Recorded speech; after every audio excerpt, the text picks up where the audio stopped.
For theologians, however, life has always had the characteristics of a noun. Our main conception of it is in terms of soul and redemption.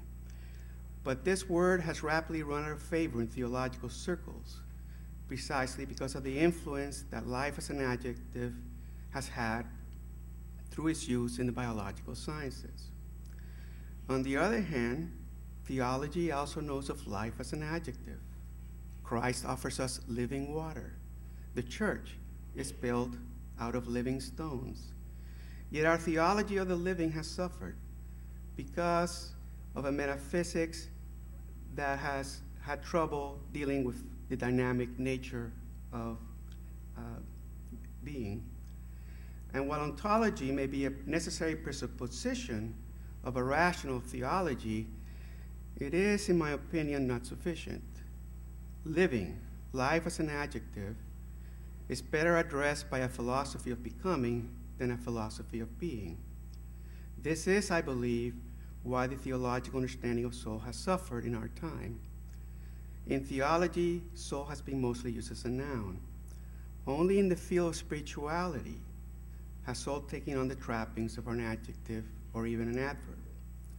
Nonetheless, soul as an adjective is not adequate in itself, for the living soul always, indeed, must imply life itself. And this brings me to my second point. I believe the Cardinal's project might be better served if I may borrow from a good Dominican, the great Christian philosopher Jacques Maritain, who spoke of distinguishing in order to unite. I believe that another source for the great heat the Cardinal's remarks made has been because of a failure in the creation versus evolution debate to make a distinction between the intelligibility of God's relation to the world and the intelligibility of the world itself. I do not mean to say that these two are not themselves related, but only that in their distinction can we ever hope to see them as one. The intelligibility of God's relation to the world seems to me to be of a different order than the intelligibility of the world. On this point, I have learned a lot from the great theologian Hans Urs von Balthasar. Von Balthasar, God's relation to the world, above all, is founded on the beauty of the world and not solely on its rationality. Von Balthasar bases his claim on the analogy of being, which in turn has dogmatic roots in the Fourth Lateran Council of 1215, that proposed the following statement on language about created reality. As great as may be the similarity, this statement says, so much greater must the similarity between creator and creature be preserved.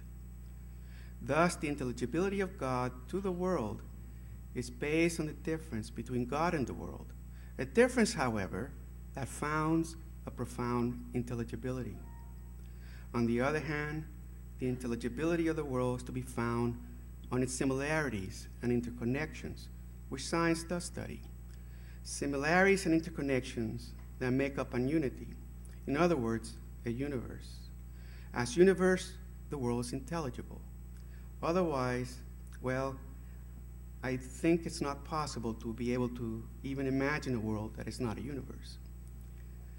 It is the universe nature of the world that allows reasoning about the world to be productive and effective. The same cannot be said, I think, of God's intelligibility to us who are part of the world. God's intelligibility vis-a-vis the world is based on a profound difference, while the intelligibility of the world is based on a profound unity.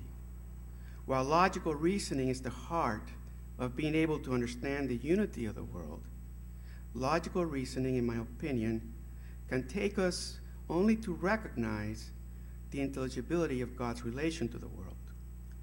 Logical reasoning, in other words, can help us know that it is possible to know that there is a creator, but I do not think it can help us know so.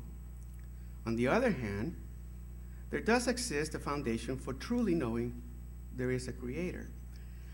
It is a different kind of knowing that logical reasoning offers, but it is, I believe, a knowing just the same.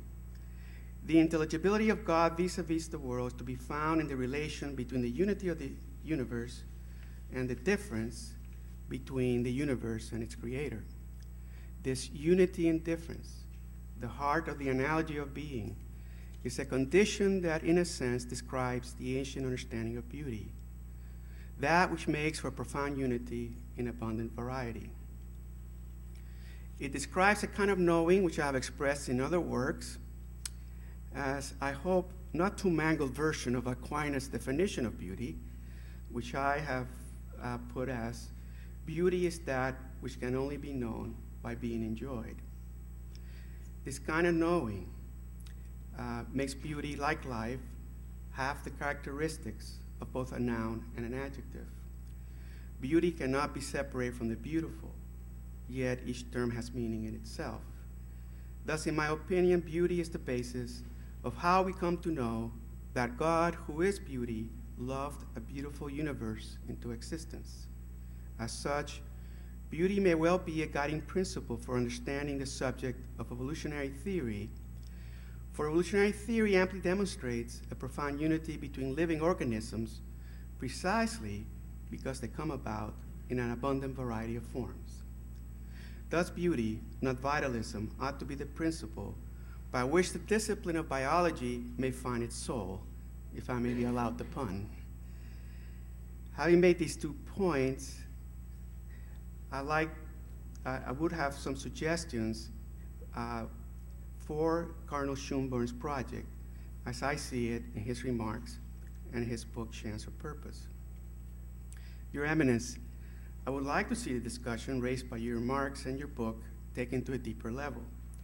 I wonder if you would be open to taking the discussion away from evolutionary theory to a discussion about the actual subject of evolutionary theory, which, in my view and agenda, would be life. This would bring another theological locus, however, into the discussion that you started in your book, that discussion that includes those beautiful Christological statements you make. It means exploring the role of the Holy Spirit, the Lord and giver of life, in a theology of creation. Bringing the Holy Spirit into the discussion would make room for those who see chance at work in the natural world without making chance a principle of nature itself. For the Holy Spirit can help us understand talk of chance in science in terms of talk of divine creativity in theology. Divine creativity may appear as chance, but it is there to serve God's purposes. Moreover, our theology of creation must allow for the operation of grace in nature, and this would be amply served if both the Christology and pneumatology were elements, and equally vital elements, in creation theology. I also wonder if you're also willing to make the distinction about the 2 intelligibilities that I mentioned, and if so, whether you would agree that the question of beauty might be a fruitful direction to follow up your previous remarks on the role of reason.